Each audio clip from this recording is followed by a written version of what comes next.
Now, the term diversification, it's a fancy word for not putting all your eggs in the one basket. And traditionally, it's been achieved by investing in a wide range of asset classes. Now, more savvy investors are turning to ETFs, or exchange-traded funds, for instant diversification. ETFs allow investors to purchase a basket of shares offering exposure to a wider index. Their popularity is on the rise. A recent report from BetaShares has found 2.2 million Aussies hold ETFs in their portfolios. That's up from 2 million a year ago.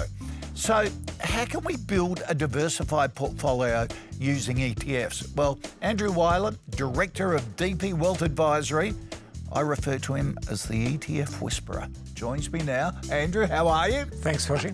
How many ETFs do you need in your portfolio to give you a broad diversification? So in the old days with direct shares, it might have been anywhere between 12 and 15, BHP, Rio, the banks, etc. Because these ETFs are baskets and they hold a number of shares, you probably need less. Now, usually anywhere between, say, 6 and 10 would probably be the optimal number. A number of my clients have around 8. All right.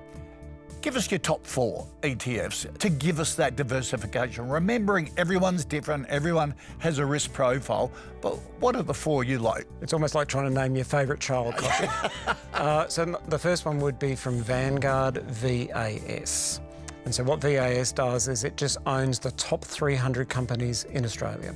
So when you watch TV at night and they say the All Ords, the ASX did this or that, that's in essence what you're buying, and they do it for a very cheap management expense ratio. So you're getting great diversification at a really sharp price. Okay, second one? So looking offshore from an international point of view, it's from BlackRock and it's IHOO. So it's the top 100 companies globally. You've got your Apples and your Microsofts, but you've got some of your European names as well, your Nestle's.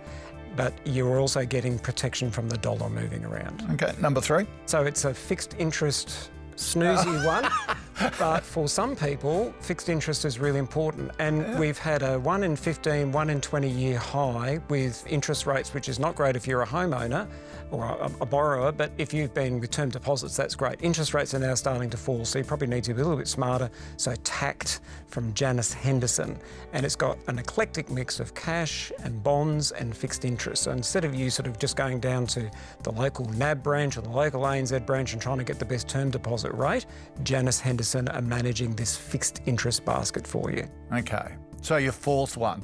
I think I can guess what it could be. This is your favourite child. It is the favourite child, and it's Qual. So it's from Van Eck, and it's literally, as the name suggests, buying quality companies. Companies with strong return on shareholders' funds, making money with your money, steady to increasing income, and steady to decreasing debt. And again, it's global companies.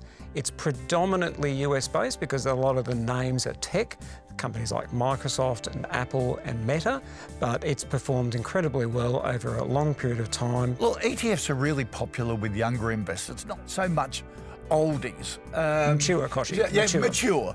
Should they be getting on board? Oh, I think they should, but just to be clear, I can really understand why they're hesitant. Change is hard for anybody. But more importantly, as we were just talking about before we filmed this, you've got Commonwealth Bank shares, you got them on the float in 1991 at $5.40. Sell your Commonwealth Bank, get this massive capital gains tax bill so you can be diversified. And I can see why people are going, get real, Andrew, why would I do that? But with that gain also comes what we call concentration risk.